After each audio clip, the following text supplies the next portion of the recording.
नमस्कार, city post live में आपका स्वागत है। मैं हूं अनुराग। मोहम्मद शहाबुद्दीन की बात करते हैं। जी हां, जिनका निधन हो चुका है और सिवान के सांसद रह चुके हैं मोहम्मद शहाबुद्दीन। आरजेडी के कद्दावर नेताओं में शुमार थे शहाबुद्दीन। तो शहाबुद्दीन के निधन की जांच होगी, ये कहा जा सकता है, क्योंकि मांग की गई है, शहाबुद्दीन के निधन की जांच की मांग की गई है कि जिन परिस्थितियों में उनकी मौत हुई इसकी जांच की जानी चाहिए और ये मांग की गई है। तो हम आपको पूरी खबर बताएंगे।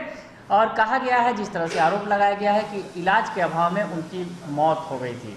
पिछले दिनों आपको याद भी होगा जिस तरह से मोहम्मद शहाबुद्दीन के निधन के बाद काफ़ी हंगामा भी हुआ था।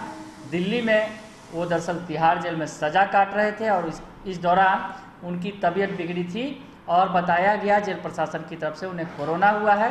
उन्हें हॉस्पिटल में एडमिट किया गया था, लेकिन इलाज के दौरान उनकी मौत हो गई थी। परिजनों ने काफ़ी हल्ला किया था। उनके जो बेटे हैं उसामा साहब, उन्होंने हल्ला किया था और कहा था, अस्पताल प्रशासन पर तमाम आरोप लगाए थे कि उनके स्वास्थ्य का ख्याल नहीं रखा गया, उन्हें इलाज सही ढंग से नहीं मिला। उसके बाद भी बवाल हुआ था, काफ़ी बवाल हुआ था, आपको याद भी होगा। आरजेडी सुप्रीमो पर भी आरोप लगा दिए गए थे उसामा साहब और उनके समर्थकों के द्वारा, और तेजस्वी यादव को भी खूब भरा पूरा कहा गया था उस वक्त। तो अब हम आपको बता रहे हैं कि इस मामले की जांच की मांग उठी है और गृह मंत्रालय को एक पत्र लिखा गया है और गृह मंत्रालय का जवाब भी आया है। क्या है पूरा मामला आपको बताते हैं। आपको बताएं कि जो सिवान के संसदीय क्षेत्र के सांसद रह चुके हैं मोहम्मद शहाबुद्दीन, आरजेडी के नेता, कद्दावर नेता का इसी साल 1 मई को इलाज के दौरान निधन हो गया था। निधन के बाद दिवंगत नेता के समर्थकों ने साजिश के तहत इलाज के अभाव में नेता की हत्या कर देने का आरोप लगाया था। वही पूरे मामले की जांच की मांग की थी। अब मामले की उच्च स्तरीय जांच शुरू हो सकती है। तो आपको बड़ी खबर बता रहे हैं, मोहम्मद शहाबुद्दीन के मौत से जुड़ी हुई खबर, जिसमें मांग की गई थी, आरोप लगाया गया था कि इलाज के अभाव में उनकी मौत हुई है और अब इस मामले की जाँच शुरू हो सकती है। हम आपको ये बड़ी खबर बता रहे हैं। बता दें कि मामले की उच्च स्तरीय जांच को लेकर सिवान आरजेडी के नेता परवेज आलम ने गृह मंत्रालय को पत्र लिखा है, जिसका गृह मंत्रालय की ओर से जवाब भी मिल गया है। मंत्रालय की ओर से आए जवाब में आरजेडी नेता के आवेदन को गृह मंत्रालय में तैनात समन्वय और अंतर्राष्ट्रीय सहयोग की संयुक्त सचिव सहेली घोष राय को अग्रेसित करने की जानकारी दी गई है। अब नेता को संयुक्त सचिव के जवाब का इंतजार है। तो आपको बताएं कि गृह मंत्रालय को जो उन्होंने पत्र लिखा था और गृह मंत्रालय की ओर से इसका जवाब भी आया है, उसमें बताया गया है कि जो वहाँ पर तैनात है समन्वय और अंतर्राष्ट्रीय सहयोग की संयुक्त सचिव, यानी गृह मंत्रालय में जो तैनात हैं सहेली घोष राय, उन्हें ये मामला सौंपा गया है और इस मामले की अब वो जाँच करेंगी।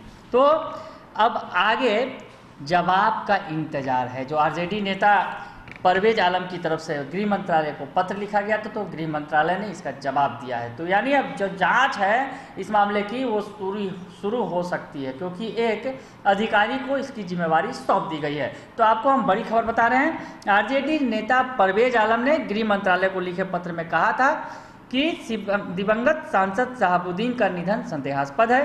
ऐसा लगता है कि गहरी साजिश के तहत उनकी हत्या हुई है। उनके इलाज में भारी लापरवाही की गई है। आखिर क्या वजह रही कि 2 बार विधायक और 4 बार सांसद रहने वाले नेता का एम्स में इलाज नहीं कराया गया? यह जांच का विषय है। तो तमाम सवाल खड़े किए गए थे, उस वक्त भी सवाल खड़े हुए थे और परवेज आलम ने, जो आरजेडी के नेता हैं, उन्होंने पत्र लिखा था गृह मंत्रालय को और सवाल खड़े किए थे कि आखिर मोहम्मद शहाबुद्दीन जो 4 बार सांसद रहे, 2 बार विधायक रहे, ऐसे नेता का इलाज एम्स में क्यों नहीं कराया गया? एम्स में उनका इलाज नहीं कराया गया था, दूसरे अस्पताल में उनका इलाज चल रहा था जहां उनका निधन हुआ था। तो आपको बताएं, आरजेडी नेता ने यह भी पूछा कि क्या जेल मैनुअल में वर्षों तक सांसद विधायक रहे व्यक्ति का एम्स में इलाज कराना शामिल नहीं है? ये सवाल खड़े किए थे। परवेज आलम की माने तो शहाबुद्दीन के निधन से बिहार सहित देश भर के विभिन्न हिस्सों में अल्पसंख्यक समुदाय की जनता काफ़ी दुखी है, इसलिए मामले की जांच की जानी चाहिए। तो परवेज आलम ने जो कुछ लिखा है गृह मंत्रालय को और कहा है कि मोहम्मद शहाबुद्दीन अल्पसंख्यकों के एक बड़े नेता थे, उनके निधन से पूरा समाज मर्माहत है, तो ऐसे में उनके मौत की जांच की जानी चाहिए। बड़ा सवाल खड़ा होता है कि एम्स में उनका इलाज क्यों नहीं किया गया। तो खैर, अब इस मामले की जांच का जिम्मा गृह मंत्रालय ने ले लिया है। गृह मंत्रालय की ओर से जवाब भी दे दिया गया है कि इस मामले की जांच जिस अधिकारी को सौंप दी गई है उसके बारे में सूचना दे दी गई है परवेज आलम को। तो आगे अब जो इस मामले की जांच हो सकती है, तो जांच में क्या कुछ सामने आएगा ये जानना दिलचस्प होगा। इसके लिए हालांकि थोड़ा इंतजार करना होगा। मामले की उच्च स्तरीय जांच शुरू की जा सकती है जल्दी ही। बने रहिए सिटी पोस्ट लाइव के साथ, तमाम खबरों से आपको अपडेट रखेंगे। फिलहाल के लिए इतना ही, धन्यवाद।